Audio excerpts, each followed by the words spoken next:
Bismillahirrahmanirrahim. Assalamualaikum warahmatullahi wabarakatuh. Allahumma sholli ala sayyidina Muhammad wa ala ali sayyidina Muhammad. Alhamdulillah, semoga sehat semua. Dan kita lanjutkan kajian kita seperti yang kemarin. Maka saat ini kita masuk di seri yang ketiga, ya, dari judul yang sama, seri ketiga. Dan aku kemarin mengatakan bahwa kita akan membahas tentang Betlehem, tetapi sepertinya setelah lewat pertimbangan, karena untuk mengkaji Betlehem itu sangat rumit dan pelik, maka untuk saat ini kita lalui saja dulu. Nanti Betlehem kita kaji di video tersendiri dengan judul tersendiri juga.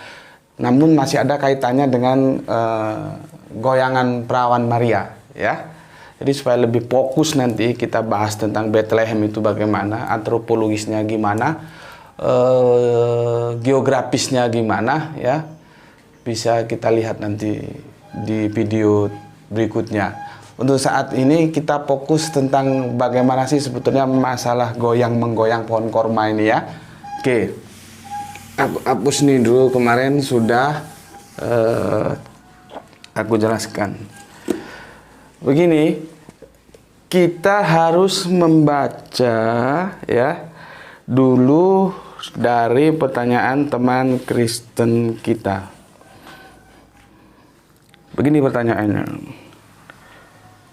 Logikanya, masa Maryam yang lagi sakit bersalin disuruh malaikat menggoyang pohon korma?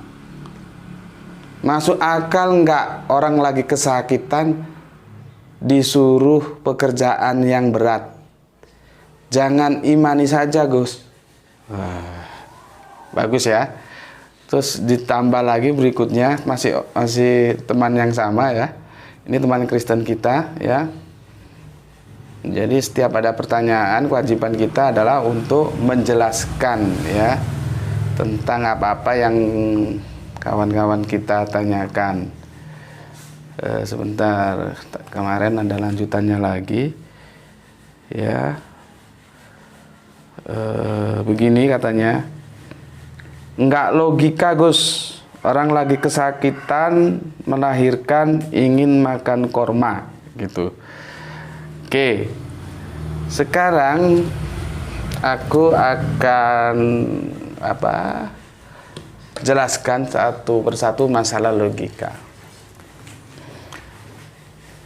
Kalau hal yang demikian tidak logika, itu karena dia tidak tahu botani. Botani itu ilmu tentang tumbuh-tumbuhan. Mungkin bayangan dia pohon korma itu seperti pohon kelapa tinggi, gitu ya. Itu dari segi pendekatan botani. Yang kedua, dia tidak membaca lengkap pesan dari Al-Quran, ya. Dia tidak membaca lengkap, ya, sehingga menangkap pesan psikologisnya keliru. Soal sakit, ya, semua orang mau melahirkan itu sakit. Justru ditunjukkannya ada makanan, itu suatu penghiburan secara psikologis, ya, supaya dia bergembira, berbahagia menghadapi persalinan itu, gitu loh. Tapi gini aja lah, ya, supaya lebih jelasnya kita baca lengkapnya ayatnya, ya. Begini.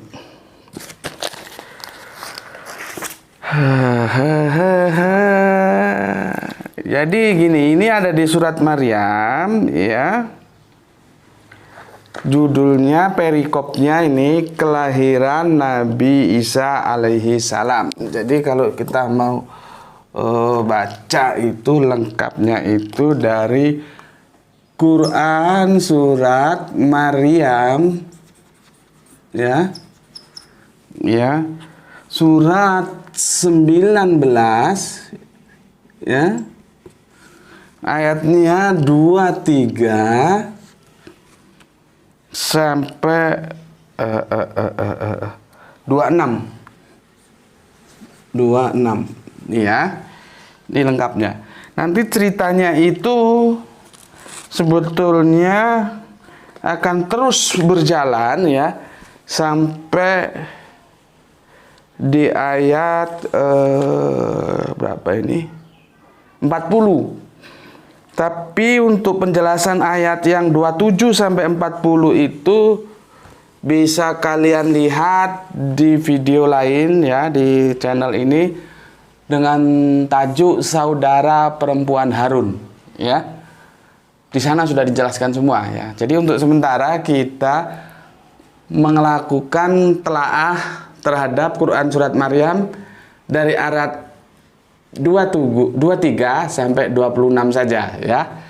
Karena ayat 27 sampai 40 itu sudah dijelaskan di video lain di channel ini tetap dengan tajuk seperti yang aku bilang tadi, Saudara Perempuan Harun ya. Di sana sudah dikupas tuntas. Oke. Perikopnya kelahiran Nabi Isa alaihissalam. Ya. Kita lihat dulu bagaimana gambaran tentang jannah ya. Jannah itu kalau kita sering menyebutnya surga. Surga itu sebetulnya bukan bahasa dalam perspektif Qur'ani ya. Kalau di Quran itu sebutnya jannah. Jannah itu lebih dekat disebut dengan taman atau kebun ya. Seperti Taman Eden kalau di kitab Kejadian ya. Tetapi jangan lupa suatu diksi itu bisa dipahami secara zat dan secara makna. Ada isim zat, ada isim makna. Kalau kita berbicara tentang surga, tentu itu dia berbicara dalam isim makna. Ya, surga itu dari pengaruh Buddha ya, swarga loka ya. Tempat yang luas gitu loh. Ya, mungkin seperti lapangan gitu. Luas nggak ada apa-apanya gitu. Jadi disebut swarga loka atau biasanya disebut nirvana gitu ya. Cuman kita sering menyebutnya surga, tapi kalau mau ditarik ke edisi original teksnya itu jannah, artinya kebun. Nah, kebun itu sendiri itu isim dalam makna bukan isim zat, isim makna ya. Itulah yang disebut kemarin oleh beberapa waktu lalu yang sempat rame oleh pakar filosofi kita ya, yang dia bilang bahwa kitab suci itu fiction itu ya. Dia sebut fiction ya, bukan fiktif ya. Yang semua orang rame karena publik tidak bisa mengikuti kemampuan gaya bahasa beliau, jadi orang rame. Bahkan mau dituntut apanya, orang geblek. Orang nggak ngerti kok nuntut orang ngerti. Harusnya tanya. Yang beliau sampaikan itu kitab suci itu fiction, bukan fiktif. Fiction itu belum sampai, kita belum sampai ke sana. Sama dengan cerita-cerita tentang surga, itu semua dalam perumpamaan. Karena kita belum sampai ke sana. Gitu loh, eskatologinya belum kena. Nanti setelah eskatologinya kena, baru kita sampai ke sana, itu sudah bukan fiction lagi. Kalau sekarang ini fiction, gitu loh. Masalahnya publik kan antara fiction dan fiktif nggak ngerti. Jadi yang mau nuntut lah, yang mau inilah, gitu ya. Makanya dalam dunia akademis itu kalau nggak tahu itu tanya, kan nanti dijelaskan. Jangan langsung memborbardir dengan kebodohanmu, ya. Nah, di dalam Al-Quran bagaimana fiction itu dibangun ya, bagaimana cerita tentang sesuatu yang akan kita tempati nanti itu disampaikan, itu ada dalam perumpamaan. Karena belum ada orang yang bisa melihat surga, belum ada orang yang sampai ke sana.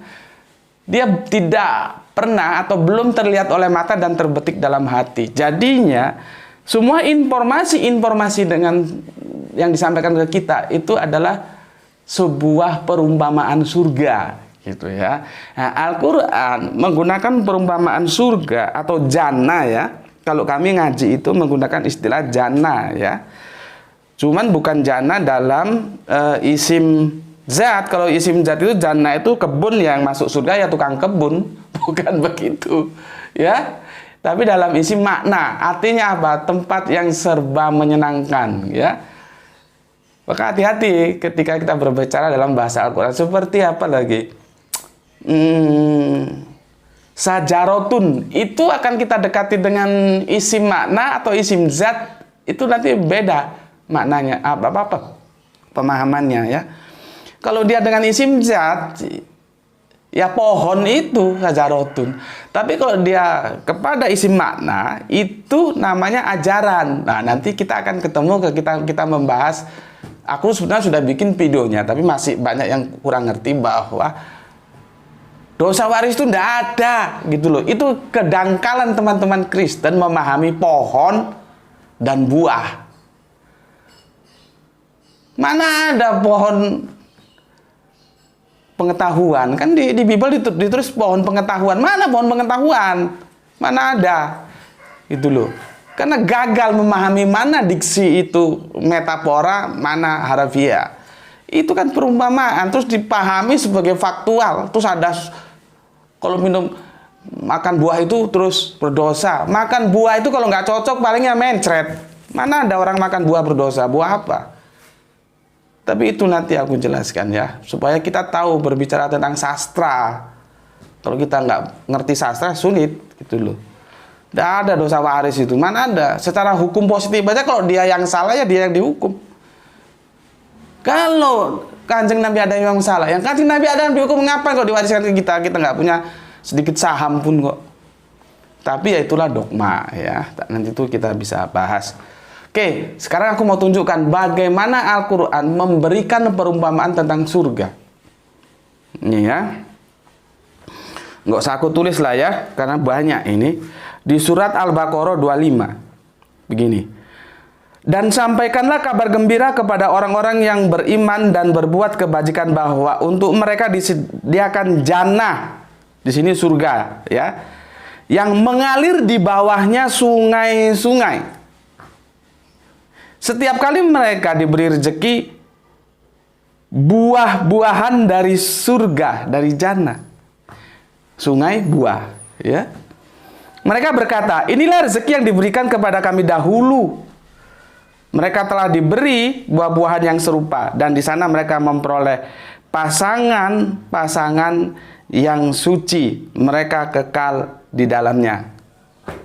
Nah, ini nanti terjemahan pasangan-pasangan ini kebetulan ini tepat pasangan-pasangan. Karena ada terjemahan lain mengatakan istri-istri yang suci itu mutaharatun itu perawan-perawan. Bukan begitu, tapi ini kebetulan tepat ini. Jadi pasangan-pasangan yang suci. Ya, itu tentang bidadari nanti kita kaji di di video berikutnya. Apa benar ada 27 bidadari, di sana dapat bidadari. Lah, istrimu dapat apa nanti kalau dapat bidadari? Kalau kamu dapat bidadari. Itu nanti ya. Tapi yang perlu aku mau jelaskan bagaimana penggambaran jannah itu, surga itu ya. Berikutnya di surat Al-Baqarah nomornya 26. Ya. Adakah salah seorang di antara kamu yang ingin memiliki kebun kurma dan anggur yang mengalir di bawahnya sungai-sungai? Di sana dia memiliki segala macam buah-buahan. Kemudian datanglah masa tuanya sedang dia memiliki keturunan yang masih kecil-kecil. Lalu kebun itu ditiup angin keras yang mengandung api sehingga terbakar. Demikianlah Allah menerangkan ayat-ayat kepadamu agar kamu memikirkannya. Bayangkan, ini kalau kita tidak taat dengan Allah, akhirnya kebun-kebun yang kita miliki atau kesenangan-kesenangan yang kita miliki ya akan ditarik kembali seperti ayat ini. Jadi kesenangan-kesenangan, suasana senang itu digambarkan oleh kebun, buah, ya, air yang mengalir, gitu. Kalau kita tidak syukuri, ini akan ditarik kembali seperti ayat 266 itu, ya. Oke. Ini lagi. Katakanlah, Ini surat Ali Imran ya, surat 3 ayat 15. Katakanlah, maukah aku kabarkan kepadamu apa yang lebih baik dari yang demikian itu?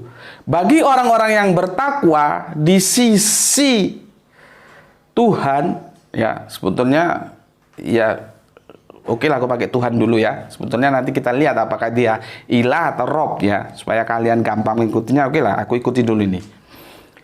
Di sisi Tuhan mereka sungai-sungai yang mengalir di bawahnya. Sungai-sungai mereka kekal di dalamnya, pasangan-pasangan yang suci serta ridho Allah, dan Allah Maha melihat hambanya. Mengalir sungai-sungai. Ya. Kemudian surat 3 masih ya, Ali Imran di 136. Balasan bagi mereka ialah ampunan dari Tuhan mereka dan surga-surga jannah yang mengalir di bawahnya sungai-sungai. Mereka kekal di dalamnya dan sebaik-baik pahala bagi orang yang beramal. Oke, kalau aku baca masih banyak ini. Intinya yang aku bisa sampaikan ke kalian bahwa dalam menggambarkan jannah, surga, itu Gusti Allah Agung itu selalu menggunakan kebun, buah, sungai-sungai, air-air yang mengalir. Itu dia. Ya, itu suasana yang menyenangkan. Ya, nah sekarang kita lihat bagaimana dengan informasi Ibunda Maryam ketika mau melahirkan. Ya, intinya tadi bagaimana jannah diinformasikan ke kita dalam perumpamaan seperti itu tadi ya. Sebentar, aku minum dulu. Bismillahirrahmanirrahim.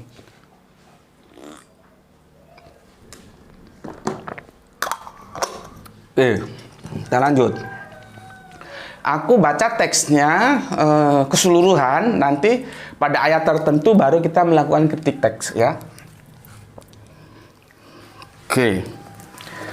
Sini, surat Al-Baqarah, surat Maryam, dimulai dari ayat 23. Maka rasa sakit akan melahirkan anak, ya. Memaksa ia bersandar pada pangkal pohon korma. Ia berkata, aduhai, alangkah baiknya aku mati sebelum ini, dan aku menjadi sesuatu yang tidak berarti lagi dilupakan. Pertanyaannya, kenapa Ibunda Maryam sampai mengatakan begitu? Seolah-olah dia lebih enak memilih mati saja kalau bisa. Kenapa? Seperti yang aku bilang kemarin, Ibunda Maryam itu dalam tekanan psikologis yang sangat-sangat menyedihkan. Ya, karena apa? Dia dituduh berzina. Memang sulit juga menjelaskan ke orang-orang Yahudi di sana. Bagaimana orang dia faktanya dia bukan tidak melakukan sebuah kejahatan perzinahan, tapi faktanya dia hamil. Bagaimana menjelaskan ini? Gitu loh. Sehingga dia, karena perzinahan itu sesuatu yang sangat-sangat menjijikkan dalam hukum Yahudi, lebih baik aku mati sajalah. Malu. Ibunda Maryam dalam malu yang sangat malu. Gitu.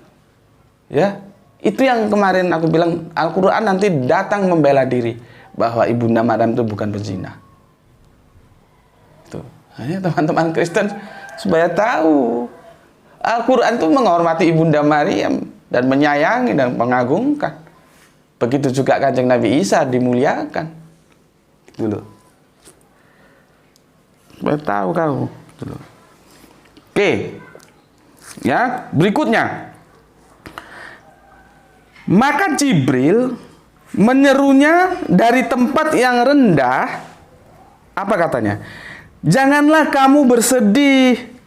Sesungguhnya Tuhanmu telah menjadikan anak sungai di bawahmu. Apa tadi yang aku jelaskan? Suasana apa? Jannah, surga. Anak sungai. Di mana jannah, surga itu digambarkan dalam sebuah metafora. Buah, sungai yang mengalir, kebun. Kenapa Jibril mengatakan begitu? Lihat teksnya.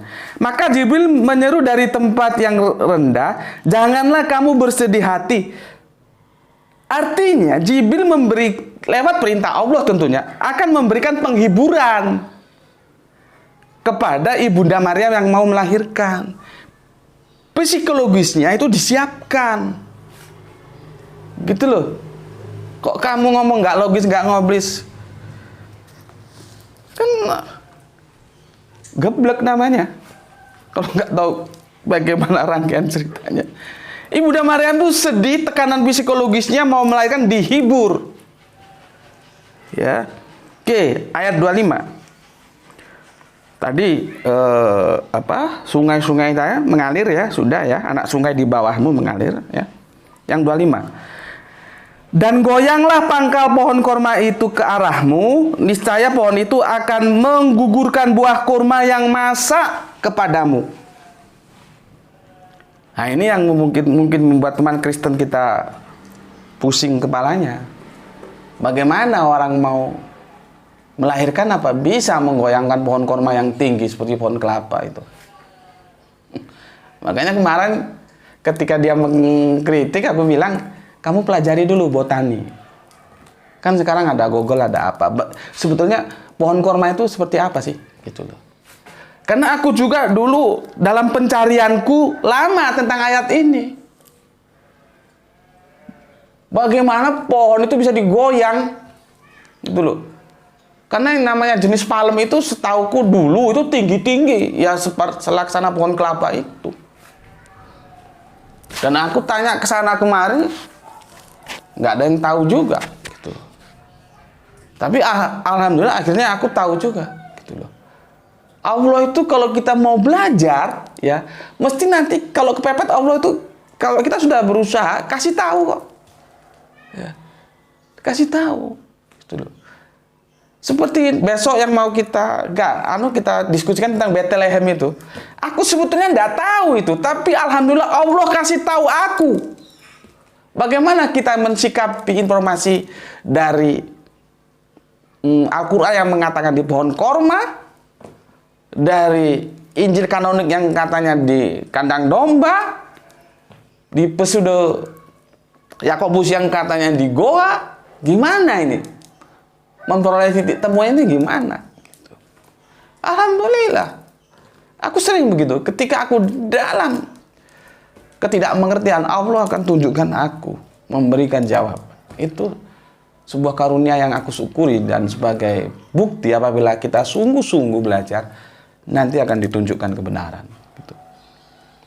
Ya, oke. Terus apa perintahnya? Maka makan, minum, dan bersenang hatilah. Nah, dihibur supaya bersenang hati, disiapkan psikologisnya. Dulu ya. Maka makan, minum, dan bersenang hatilah kamu. Ya, jika kamu melihat seorang manusia, maka katakanlah sesungguhnya aku telah bernazar berpuasa untuk Tuhan yang Maha Pemurah, maka aku tidak akan berbicara dengan seseorang manusia pun pada hari ini. Pesan nanti kalau ada orang ini nggak usah bicara, bilang aja aku puasa. Karena apa? Supaya fokus terhadap penghiburan yang diberikan oleh Gusti Allah Agung lewat malaikat tadi ya, di mana di bawahnya mengalir sungai-sungai, pohon korma yang disiapkan dengan buah yang sudah siap santap. Dan kita tahu, silakan Anda tanya ke bagian medis bahwa ketika orang mau melahirkan itu dia punya kebutuhan energi ekstra loh. Maka di samping penghiburan, makan buah korma itu untuk mempersiapkan energi Ibunda Maria ketika dia mau melahirkan. Itu loh. Kalau kurang puas, tanya pakar medis bahwa jenis gula pada korma itu, jenis gula itu banyak, jenis gula itu bermacam-macam. Jenis gula itu yang begitu mudah langsung diserap oleh tubuh. Makanya kalau puasa itu disunahkan makan korma itu. Terus nggak logikanya di mana? Dari segi psikologis dia kena. Artinya apa? Ibunda yang susah hati dalam tekanan Yahudi, dalam tuduhan sebagai pezina, dihibur disiapkan sungai yang mengalir air, disiapkan menu makanan. Ya kalau di daerah barat tengah sana tentunya ya korma. Kalau di sini dan saat ini ya tentunya nasi padang kan. Sederhana saja. Kenapa korma? Ya memang di sana makanannya korma kok. Iya kalau kita nasi padang gitu. Setelah itu secara medis ya, orang mau melahirkan ya, kalau kamu tanya aku apa pernah melahirkan, ya tentu belum dan tentunya nggak akan pernah. Tapi tanyalah pada medis, itu perlu energi ekstra. Ya, untuk mensupport energi ekstra itu maka dia makan korma itu. Dan korma adalah buah yang jenis gulanya itu gampang, mudah, bisa dengan segera diresap oleh tubuh. Sekarang kalau begini kata kamu, tidak rasional, tidak logis, itu kan gebleknya harus ditaruh mana itu? Tapi kalau Tuhan jadi manusia, itu logis. Ya, kalau Allah Bapa, Allah Putra, Allah Roh Kudus, ditanyain ada berapa Allah? Satu Allah, itu logis. Kalau ditanyain Yesus itu apa? 100% manusia, 100% Tuhan, itu logis gitu. Jadi kebalik, topi kamu taruh kaki, sementara sendal jepit kamu taruh kepala gitu loh. Yang jelas-jelas logis bisa dipertanggungjawabkan secara psikologis, secara medis, dibilang tidak logis. Sesuatu yang tidak logis secara kuantitatif, ya, secara yuridis, dosa waris itu secara yuridis itu hukum positif nggak bisa nerima itu, nggak logis itu, tapi diterima. Tritunggal itu secara kuantitatif itu juga melanggar kebenaran akal, tapi diterima. Tuhan menjadi manusia itu nggak logis, tapi kamu terima. Gimana gitu? Oke, ya, aku sudah jelaskan bahwa peristiwa Ibunda Maryam, ya, yang akan melahirkan mulai Quran surat Maryam ayat 23 sampai 26 itu sesuatu yang amat sangat logis, bisa dipertanggungjawabkan secara medis dan secara psikologis. Dihibur dan tambah energi mau melahirkan. Ya. Dan berikutnya, kebetulan begini, aku punya sahabat ya, seorang Pak Kiai. Kebetulan putrinya itu punya, bukan rumah sakit sih, tempat untuk melahirkan itu apa ya namanya? Kan sekarang banyak ya bisnis-bisnis bidan-bidan itu, tempat melahirkan itu. Terilhami dari peristiwa Ibunda Maryam mau melahirkan. Artinya apa? Jongkok. Jadi orang melahirkan tuh posisi yang bagus itu jongkok, bukan. Jadi dia begini. Jongkok begini ya. Bukan tidur begini. Karena apa? Kita bisa tahu dari hukum fisika ada gravitasi yang dia akan memudahkan jabang bayi itu keluar. Gitu loh.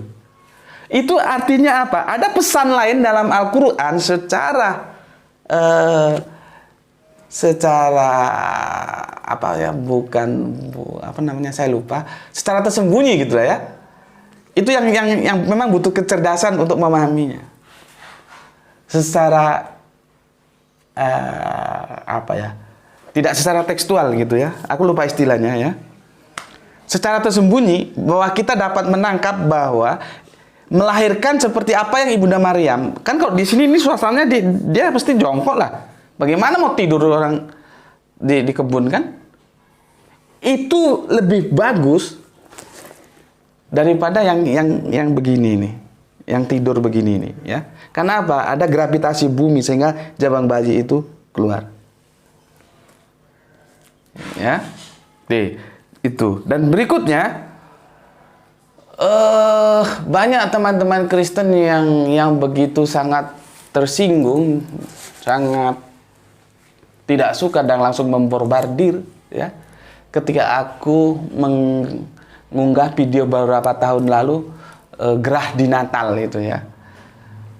Karena apa? Ya karena mereka bodohnya nggak mau hilang sih. Karena tidak dihilangkan. Coba diamati dengan cermat video itu. Sebetulnya kemana video itu mau menyampaikan pesan. Gitu loh. Tapi alhamdulillah tidak lama kemudian, kamu lihat itu di komennya ya, di bawah komennya judul video Gerah di Natal itu ada komen dari teman Katolik yang awalnya dia juga itu hampir terperangkap dan hampir tidak suka, hampir protes. Tapi setelah dia amati akhirnya dia berterima kasih. Ya. Karena apa? Yang dimaksud gerah di Natal itu adalah ketika Natal itu diperingati dengan hura-hura. Itu loh yang aku maksud. Kalau masalah kalian memperingati Natal, tentu kami sebagai orang Islam, kami tidak boleh masuk ke ranah itu, karena itu sudah masuk ranah syariah, akidah, ya. Tidak boleh. Tapi aku akan jelaskan kepada kalian semua bahwa Natal itu seharusnya diperingati secara sederhana dan hikmat. Itu loh. Bukan hura-hura yang bikin gerah. Tapi kan yang lihat video itu teman-teman Kristen bodohnya minta ampun. Nggak dilihat dulu maksudnya di mana sih. Bukan Natalnya yang bikin gerah, tahu kau. Tapi cara memperingati Natal dengan hura-hura itulah. Di mana Ibunda Maria dalam 3 kitab suci ini dalam suasana prihatin. Baik itu Al-Quran, Injil kanonik, dan Injil yang apokripa. Semuanya menunjukkan suasana yang prihatin. Terus mau diperingati dengan hura-hura. Itu loh yang aku maksud. Tapi alhamdulillah ada teman Katolik dia paham dan dia mengucapkan terima kasih. Jadi sebetulnya video itu mengajak, kalau memperingati Natal itu peringatilah secara hikmat, sebagaimana suasana yang dialami secara psikologis oleh Bunda Maryam yang memang dalam kondisi tertekan, gitu loh. Makanya Al-Quran menghibur, kebun, air mengalir, gitu. Oke, ya, aku sudah jelaskan itu. Sekarang kita masuk fokus di ayat yang 25. Inti diskusi kita. Sekarang kita melakukan kritik teks, ya, di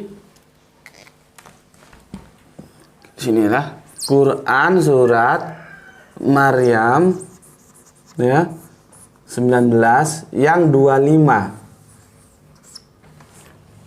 Kita akan melakukan kritik teks, ya. Maka aku minta kamu juga di rumah ikut membuka Al-Quranmu, ya. Gini, kita fokus ke ayat 25 ya. Bismillahirrahmanirrahim. Aku baca terjemahan Depak umum dulu, terjemahan umum ya. Nanti aku jadi supaya ada pembandingnya ya. Terjemahan umum dulu. Bismillahirrahmanirrahim. Wahuzi, dan goyanglah ilaiki, ke arahmu, bizin, pangkal, nakhlat, ya, pohon korma itu, tusakit, niscaya, maksudnya pohon itu akan menggugurkan, ya, alaiki, kepadamu, rutaban, buah korma, janian, yang masak. Tuh, itu terjemahan Depak seperti itu, ya. Jadi, dan goyanglah ke arahmu pangkal pohon korma, niscaya pohon itu akan menggugurkan kepadamu buah korma yang masak. Perhatikan kalimatnya. Dan goyanglah. Sudah aku jelaskan tadi. Orang akan bingung. Bagaimana orang perempuan sedang hamil suruh goyang pohon korma itu gimana? Kan gitu. Dia nggak berpikir yang disuruh menggoyang itu yang bagian mana, yang seperti apa, terus pohon korma itu seperti apa. Dia nggak berpikir ke sana. Soal pohon kurma, itu ada yang tinggi seperti kelapa? Iya. Tapi apakah semua pohon kurma tinggi seperti kelapa? Itu loh. Ya, kita lihat dulu bagaimana jenis pohon kurma. Ini nanti aku tunjukkan kamu gambarnya. Sebelum aku melakukan kritik teks, ya, kita tunjukkan dulu di sini, ya, tentang macam-macam pohon kurma itu seperti apa, supaya kita tahu. Kalau kita tidak tahu, ya kasih tahu juga, supaya tahu, ya harus tahu, gitu loh. Kalau nggak harus tahu, namanya nggak mau tahu, gitu. Iya kan? Kita lihat dulu, aku nggak tulis ya, karena banyak ini, bagaimana pohon kurma dalam perspektif perjanjian lama. Ini kan peralihan dari perjanjian lama ke perjanjian baru, ya. Karena Injil belum, orang ini mau lahirnya Kanjeng Nabi Isa atau Yesus, ya. Aku nggak usah tulis lah ya, aku sebut saja karena ini banyak ini. Bagaimana pohon kurma itu digunakan sebagai pelambang dalam perjanjian lama. Gini, Keluaran 15:27, ya. Sesudah itu sampailah mereka di Elim, di sana ada 12 mata air, kembali mata air lagi, ya kan? Dan 70 pohon korma, lalu berkemahlah mereka di sana di tepi air itu. Artinya apa? Kenapa berkemah di sana? Supaya otakmu ini terbuka, gitu loh. Ada air karena orang butuh air, ada korma karena orang butuh makan. Gitu loh. Bayangkan kalau di dalam goa, apa nggak pengap itu? Bayangkan kalau di kandang domba, apa nggak gatel itu? Banyak jerami-jerami seperti itu. Ini aku buka dikit supaya otakmu itu terbuka. Sedikit gitu ya. Oke. Sekarang Hakim-Hakim 45. Ia biasa duduk di bawah pohon korma Deborah antara Rama dan Betel di pegunungan Efraim, dan orang Israel menghadap dia untuk berhakim kepadanya. Biasa duduk-duduk di bawah pohon korma. Jadi artinya kalau orang Jawa bilang tuh leyeh-leyeh, santai, longgo nyantai di bawah pohon korma. Oke. Nah, ini yang menarik ini, 2 Tawarik 28:15, ya. Dan orang-orang yang ditunjuk dengan disebut namanya bangkit, lalu menjemput para tawanan itu. Semua orang yang telanjang mereka beri pakaian dari rampasan itu. Orang-orang itu diberi pakaian, kasut, makanan, dan minuman. Mereka diurapi dengan minyak, dan semua yang terlalu payah untuk berjalan diangkut dengan keledai dan dibawa ke Yeriko, kota pohon korma. Coba. Dekat saudara-saudara mereka sesudah itu orang Israel itu pulang ke Samaria. Bayangkan. Yeriko itu disebut kota pohon korma. Kalau lu hanya ikut-ikutan aja, kagak pernah buka Bible, bagaimana lu mau ngerti? Gitu. Maka dengarkan aku ajari kau Bible. Ya. Sekarang Nehemia 8:15. Dan bahwa di semua kota mereka dan di Yerusalem harus disampaikan berita dan pengumuman yang berbunyi, pergilah ke gunung, ambillah daun pohon zaitun, daun pohon minyak, daun pohon murad, daun pohon korma, dan daun dari pohon-pohon yang rimbun guna membuat pondok-pondok sebagaimana tertulis.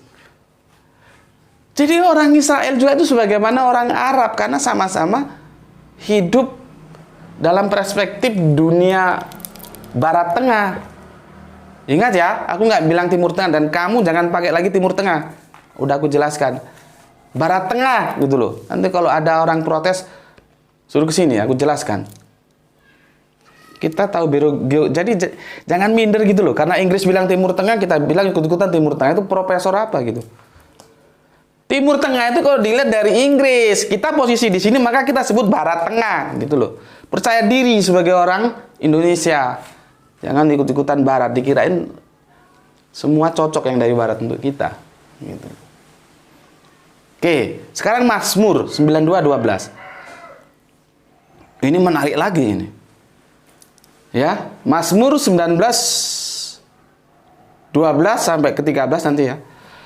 Orang benar akan bertunas seperti pohon korma. Orang benar akan bertunas seperti pohon korma, bukan pohon duren. Bukan pohon rambutan, apalagi pohon jengkol. Jadi pohon korma itu juga digunakan untuk sebuah lambang-lambang kebaikan. Makanya dia digunakan sebagai metafora dalam Mazmur. Orang benar akan bertunas seperti pohon korma, akan tumbuh subur seperti pohon aras di Lebanon. Bayangkan, disandingkan dengan pohon aras yang di Lebanon. Aku pernah pelajari pohon aras itu pohon, mungkin kalau di kita Indonesia itu sekelas jati.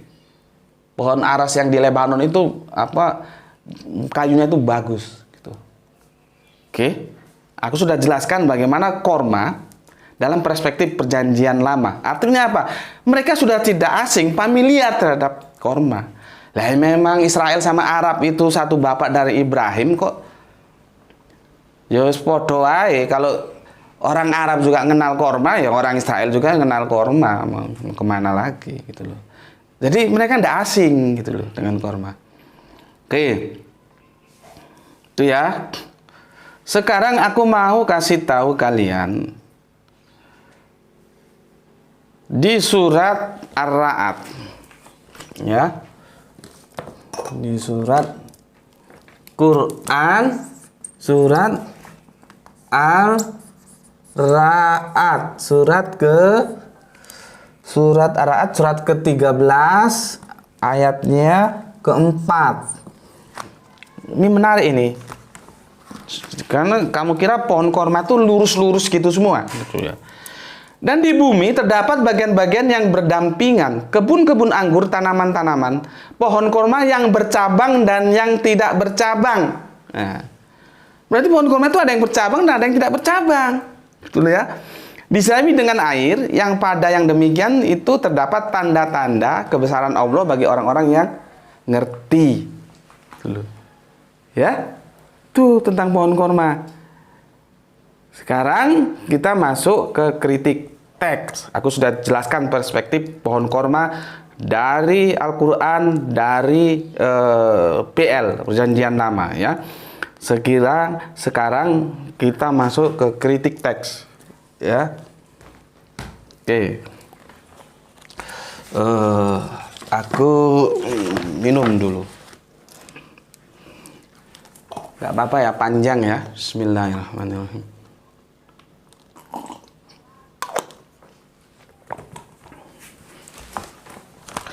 Ini aku hapus saja ya. Ini surat, kita fokus di surat yang 25.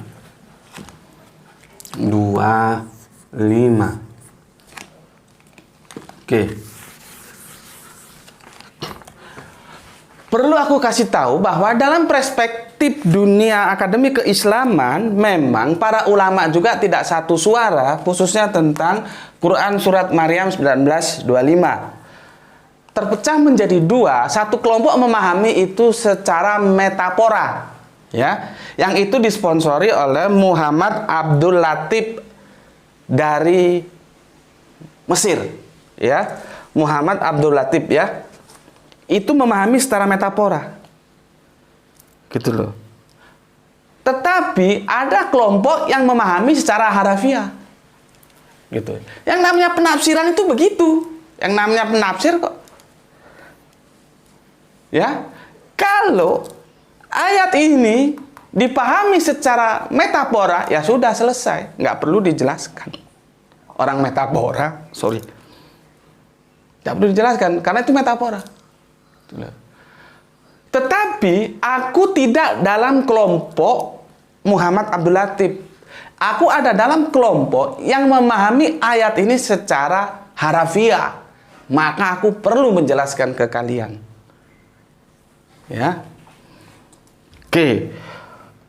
Pertama yang aku mau jelaskan itu adalah diksi bizin. Ya. Ya, di situ di ayat di Al-Qur'anmu tulis bizin, yang di sini diterjemahkan pangkal. Tulisannya begini, bi is in, ya. Nih satu. Di sini diterjemahkan pangkal. Ya. Pangkal. Terus kalau pangkal itu gimana? Pangkal pohon korma, kalau ujung kan di atas, pangkalnya mau diogrok-ogrok begini. Ternyata di sini terjadi apa yang aku bilang kemarin adalah polisemi. Kamu tahu gaya bahasa polisemi? Satu diksi yang mempunyai banyak makna. Setelah kita buka, ya nanti bisa buka di Munjid kamus ya. Mana kamusnya Bapak deh? Angkat. Yang ini nih sudah edisi terjemahan ya. Nanti kalau mau yang asli yang dari Lebanon itu ya, ini sudah edisi terjemahan. Jadi Pak Al-Munawar itu menggunakan yang Munjid Lebanon itu sebagai sumbernya ya. Ini kamus ini. Ya. Oke. Ternyata bizin itu punya arti ya satu. Ini artinya gini ya. A gitu aja lah ya, supaya ini kan sudah satu A. Artinya binatang tertentu pada umur tertentu. Binatang tertentu pada umur tertentu. Ya. B, nama orang terkenal ya dari Bani Sa'ad. Ya. C, peralihan ya dari anak-anak ke dewasa. D, ya, D ini pohon yang paling bawah, tapi bukan akar. Pohon yang paling bawah, tapi bukan akar. Ini kamu kira akar, ya. Sekarang karena teksnya ini berbicara tentang pohon, ya. Maka mau tidak mau paling dekat bizin ini terjemahannya adalah D yang kita ambil. Gak mungkin dia binatang tertentu pada umur tertentu, nama orang terkenal dari Bani Sa'ad, ya. Apa nih tadi? 1, 2, 3. Peralihan dari anak-anak ke dewasa juga gak mungkin. Yang paling mungkin itu adalah pohon yang paling bawah, bagian pohon paling bawah tapi bukan akar. Nih. Terjemahannya bizin ini ya. Jadi bukan batang. Nanti kalau batang kacau pemahamannya. Batang mau digoyang gimana? Makanya judulnya Goyangan Perawan Maria. Ya. Ini gambarnya supaya jelas. Tenang aja. Biar panjang nggak apa-apa ya. Supaya kalian ngerti. Supaya nggak bodoh-bodoh amat gitu loh ya. Yang Islam juga ngerti, semakin ngerti, yang Kristen juga ngerti gitu ya. Bismillahirrahmanirrahim. Ini agak lemot. Ini dia. Lihat, nampak deh. Yang warna merah itu bizin itu. Nampak jelas dari situ deh. Jelas gini? Jelas? Ya? Nih, Pak, aku kasih tahu. Nih. Aduh. Sebentar, hilang dia. Bentar, tenang, tenang. Tenang, tenang, tenang. Harus tenang, tenang. Hilang lagi dia. Bentar, sebentar.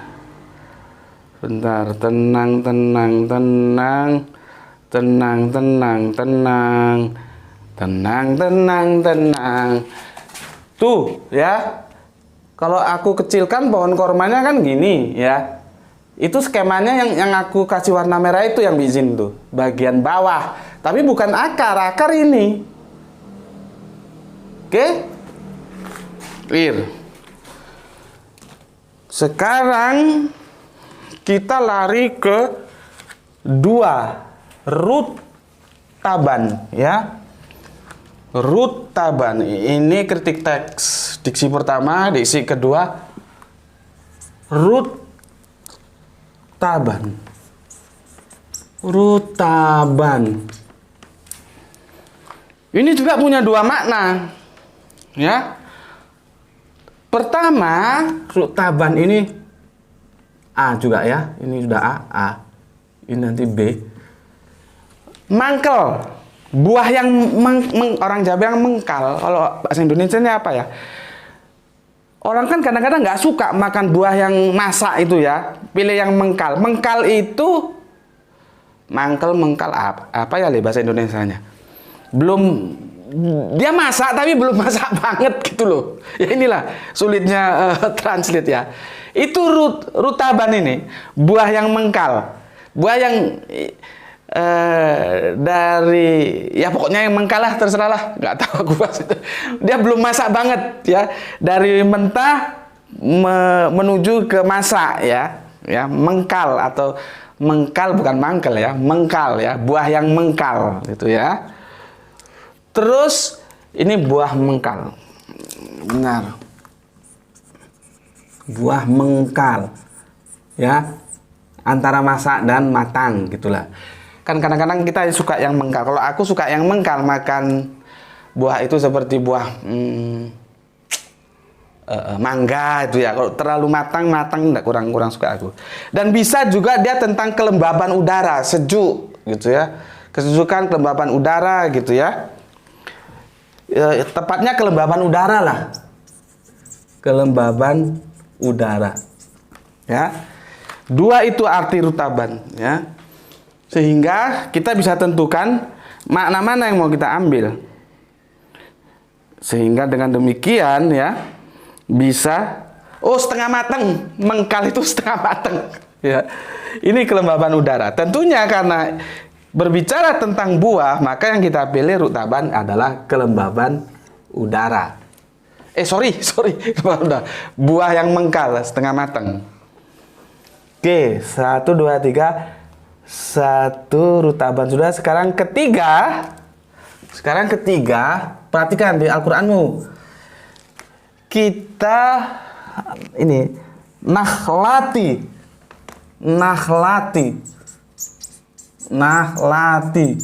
ya, A, B, C. Di sini diterjemahkan pohon korma. Sebetulnya nakhlati itu bukan pohon korma saja. Nakhlati itu adalah ya nama kelompok jenis pohon.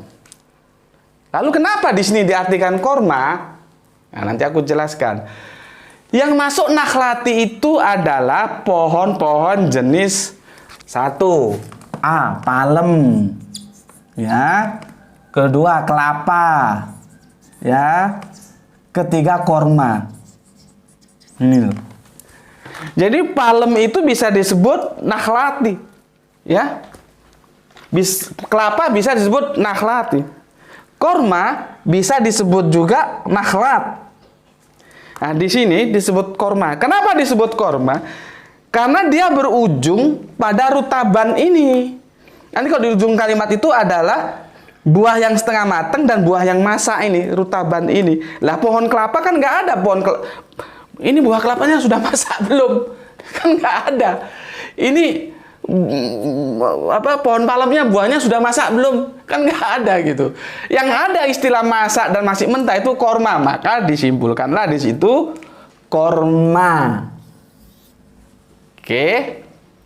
Ya. Korma. Oke, nah sekarang sudah kita lakukan ketik teks seperti ini, ya.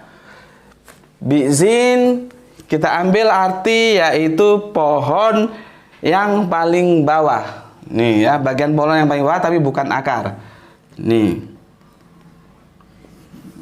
Ya. Terus rutaban kita ambil buah yang mengkal. Nih. Nakhlati ya. Nakhlati ya. Mana? Sebentar. Nakhlati ini kita ambil pohon korma. Sekarang kita terjemahkan. Kita terjemahkan ya, supaya kita mendapatkan pemahaman yang utuh. Begini jadinya terjemahannya. Dan goyanglah ke arahmu. Ya. Bizin, bukan pangkal, di sini pangkal, tapi apa? Bagian pohon yang paling bawah, tetapi bukan akar. Yang gambar tadi aku tunjukkan. Ya. Bukan pangkal. Tapi kalau pangkal juga sepertinya bisa, cuman orang agak bingung yang ujung mana, yang pangkal mana. Kalau dia nanti tangkainya itu begini, melengkung gini karena buahnya itu nanti kan karena kebanyak buah jadi cabangnya itu melengkung gini, itu mana pangkal mana ujung gitu ya. Sebetulnya kalau pangkal juga nggak masalah kalau kita paham, tapi supaya kalian lebih paham aku pakai kata bukan pangkal tapi pohon yang paling bawah, bagian pohon yang paling bawah tapi bukan akar. Yang tadi aku sudah tunjukkan gambarnya, kasih warna merah. Ya. Sekarang nakhlat ini pohon korma, ya. Niscaya dalam kurung pohon itu akan menggugurkan, artinya buahnya itu sudah masak. Apanya? Bagian yang paling bawah itu apa ya namanya? Gininya itu nanti lihat gambarnya itu sekali sentuh gitu ya sudah menggugurkan buahnya. Jadi gampang sekali. Jangan kamu bayangkan digini-gini, digoyang-goyang begini. Ada pohon digoyang, orang mau ambil goyang pohon. Ya kan kamu sendiri yang kacau itu. Oke. Ya, alaiki kepadamu. Nah, ini rutaban itu buah korma yang mengkal, baru jania juga yang masak. Jadi nanti tinggal pilih aja. Ada yang mengkal, ada yang masak. Ya, kalau kita artikan semua. Dan goyanglah ke arahmu, goyanglah ya, pohon kormanya digoyang sesuai judul kita, goyangan perawan Maria ya. Kan ini belum melahirkan asyik perawan, tapi nanti kalau di episode Yakobus itu sudah melahirkan tetap perawan. Itu hebat ya. Nantilah kita bicarakan tentang itu ya. Kita fokus ke ini dulu. Dan goyanglah ke arahmu ya, bagian pohon yang paling bawah ya. Pohon apa itu? Yaitu pohon korma ini ya. Ya, nakhlati ini ya, pohon korma. Niscaya itu, maksudnya itu ke pohon akan menggugurkan kepadamu buah yang masih mengkal dan yang masak. Itu ketik teksnya, hasilnya seperti itu. Gimana? Sekarang giliran aku menunjukkan macam-macam pohon korma supaya kamu ngerti gitu loh. Jangan kamu kira semua pohon itu korma itu seperti pohon kelapa. Gitu loh. Memang dia saudaranya kelapa, nakhlati. Ya kan satu rumpun ya. Ya. Inilah fungsinya. Kita dimanjakan oleh teknologi, kita bisa mencari informasi. Sorry, ini agak lemot ini ya. Sabar. Aku juga selalu bersedia memberikan penjelasan semampuku tentunya ya. supaya kalian nanti paham. Kalau sudah paham terserah, mau diikuti monggo, mau ditolak monggo. Ya. Oke. Sekarang aku kasihkan informasi ke kalian. Ini nampak, Le?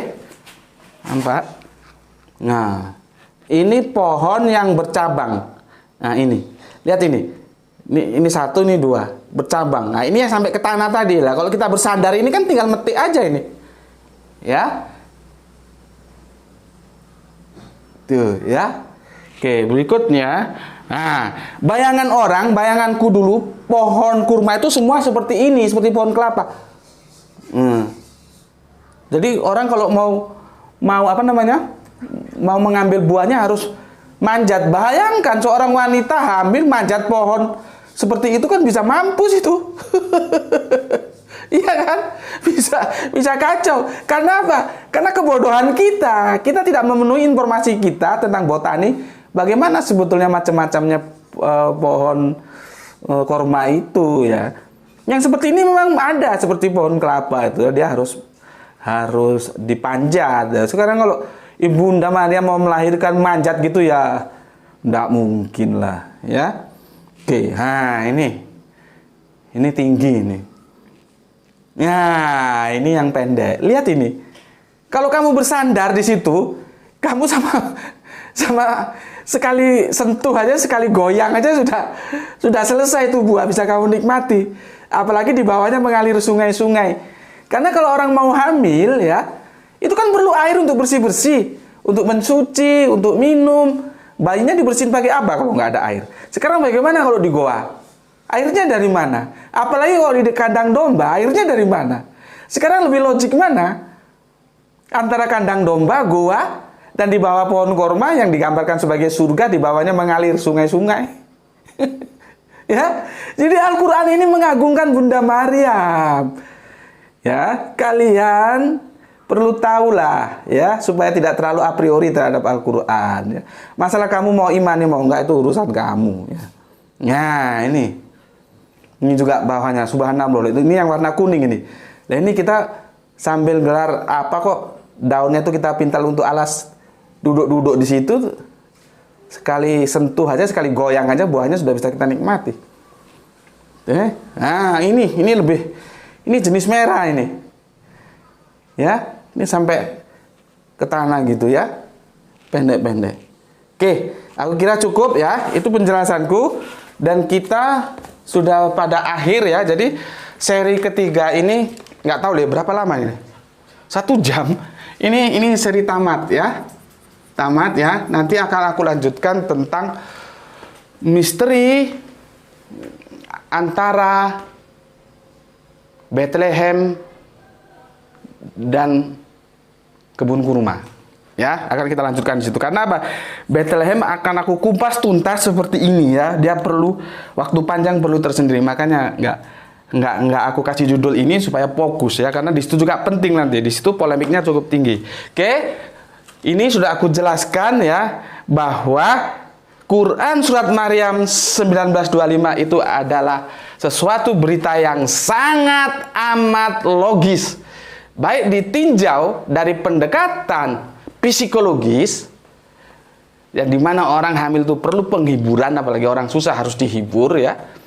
Dari segi medis, nutrisi ekstra perlu supaya kuat nanti mau melahirkan ya. Dan juga medis berikutnya, korma itu adalah buah yang kadar gulanya itu gampang atau mudah diserap oleh tubuh sehingga bisa menjadi energi gitu ya. Adapun cerita-cerita berikutnya kita sudah melakukan kritik teks ya, sehingga biji itu adalah pohon yang paling bawah ya. Rutaban itu adalah buah yang mengkal dan nakhlati itu adalah pohon korma. Aku sudah jelaskan semuanya. Mohon maaf kalau masih kurang jelas juga. Ya tentunya itu di luar kemampuanku ya. Itu dari aku, mohon maaf kalau ada salah-salah kata. Sampai ketemu lagi di kajian berikutnya. Assalamualaikum warahmatullahi wabarakatuh.